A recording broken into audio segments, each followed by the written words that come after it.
Hi guys, today we'll talk about how to fix or how to solve the problem of rotate on CapCut.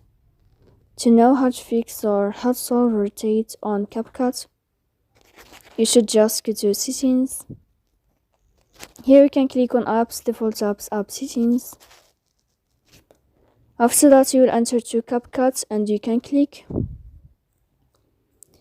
Here in this page of app info you will enter to first stop and you can click OK.